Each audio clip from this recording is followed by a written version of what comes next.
اس وقت ہم لاہور کے اندر موجود ہیں اور اس وقت آرٹیفیشل انٹیلیجنس، ایجنٹک بیس، گراف بیس یعنی گراف نالج بیس کیا کیا سسٹم ہم بنا سکتے ہیں پاکستان کے لیے کچھ بہت یعنی روبوٹک اور اس کے علاوہ بہت سارے سیکٹر کے اندر انوویشنز ہم لوگ کرنے جا رہے ہیں. تو اس سلسلے میں ایک کورس ڈیزائن کیا گیا تھا. ہمارے ساتھ ڈاکٹر اورنگزیب موجود ہیں. تو ڈاکٹر صاحب کو کیا تھا اور کیا پرپس تھا، پھر وہ ساری چیزیں آپ نے ڈسکس کی اور ہم نے یہ 5 دن اس کے اوپر کام کیا. تو کیا چیزیں؟ السلام علیکم. سب سے پہلے آپ کا بہت شکریہ کہ آپ نے مجھے موقع دیا کہ میں اس پہ بات کر سکوں. سر سچویشن کچھ یوں ہے کہ ہم اپنا ایک پلان لے کے آئے تھے کہ ہم نے اس جنریٹو آئی کو جو اس وقت کا سب سے ہاٹ ٹاپک ہے اس کو ہم پاکستان کے different sector, education, health care اور بہت سے سیکٹر میں ہم اس کو امپلیمنٹ کر سکیں اور اس کو انڈرسٹینڈ کر سکیں. کیونکہ اس وقت ہمارے پاس سب سے بڑی جو ہارڈر تھی وہ ٹیکنالوجی کو انڈرسٹینڈ کرنا تھا. اور کرنٹ اس وقت نا ہر ایلیمنٹ کا نام تو سب نے سنا ہوا ہے، لیکن اس کے اندر جا کر اس کو پراپرلی امپلیمنٹ کرنا، اس کی انڈرسٹینڈنگ لینا. تو الحمدللہ ہم ایک جو ٹارگیٹ لے گئے تھے ہم نے اس سے بہت آگے کی چیزیں اچیو کی. آپ نے ہمیں بہت کچھ سکھایا. وہ ساری چیزیں ہم نے صرف انڈرسٹینڈ نہیں کی بلکہ پریکٹیکلی ہینڈز آن کر کے ہم نے ان ساری چیزوں کو چیک کیا. اور ہم انشاءاللہ پر امید ہے کہ اب ہم پاکستان کے مختلف سیکٹرز میں جنریٹو اے آئی کا ایک اچھی طریقے سے امپلیمنٹ کر سکیں. اچھا، تو آپ یعنی ہم نے جو کور چیزیں کری اس کے اندر لائک گراف ڈیٹا بیس ہو گئی، ویکٹر ڈیٹا بیسز ہو گئی. آف لائن موڈ پہ ہم ڈاکر کے ذریعے اسکیلیبل پلیٹ فارم پہ کیسے چلا سکتے ہیں. لوگ صرف امبیڈنگ کا نام سن کے ریک سسٹم کی بات کرتے ہیں، ٹیکسچر کے اوپر کرتے ہیں. ہم لوگوں نے ٹیکسٹ، آڈیو، ویڈیو، امیج اس طرح کے تمام ملٹی ڈیٹا ٹائپ کے اوپر ریک سسٹم اور یہ ساری چیزیں امپلیمنٹ کرنے کی کوشش کی.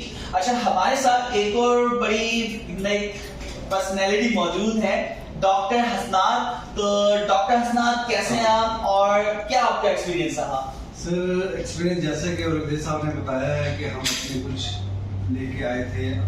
جیسے کہ اورنگزیب صاحب نے بتایا کہ ہم اپنی کچھ ٹارگیٹس لے کے آئے تھے. ہم نے الحمدللہ اس ٹارگیٹ سے بھی زیادہ اچیو کیا ہے.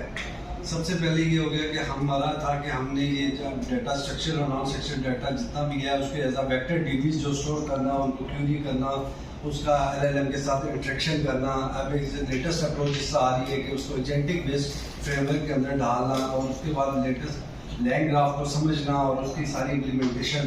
تو الحمدللہ وہ سب ہم نے لرننگ کی ہے اور ایز اے فل فلیج اپلیکیشن کہ بھائی ہم نے جنریٹو اے آئی اور L L M based models کو اپنی جتنی بھی آرگنائزیشن یا اپنی کوئی بھی کسی چیز کو ڈیٹا سیٹس کو ساتھ میچ کر کے رسپانس دینا ہے تو اس کو کیسے یوٹیلائز کر سکتے ہیں.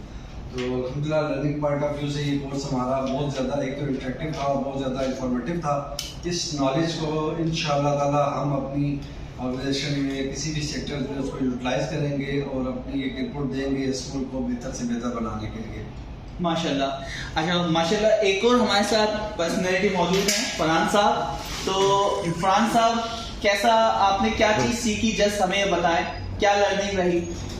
السلام علیکم سر. ہم نے بہت چیزیں سیکھی ادھر. سر کے نالج سے ہمیں جو ہے کافی چیزوں میں نئی ٹیکنالوجی میں اور جنریٹک انوویشن میں کافی چیزیں ہمیں جو ہے وہ سیکھنے کا موقع ملا اس میں.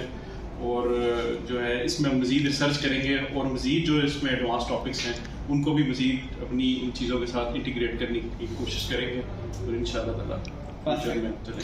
اچھا، ایک اور پرسنالٹی جو اس وقت ہماری، تو یہ سب کے ماشاءاللہ ایکسپیرینس رہے اور اس امید کے ساتھ کہ جو کچھ ہم نے سیکھا ہے پاکستان کو کچھ ریٹرن کر سکیں، پاکستان کے لیے کچھ کام کر سکیں، ایون دنیا کے لیے ہم کچھ پروڈکٹس بنائیں. تو ہم اپنے اس 5 دن کے سیشن کا اور ٹریننگ کا اختتام پاکستان کے نعرے کے ساتھ کریں گے. پاکستان زندہ باد.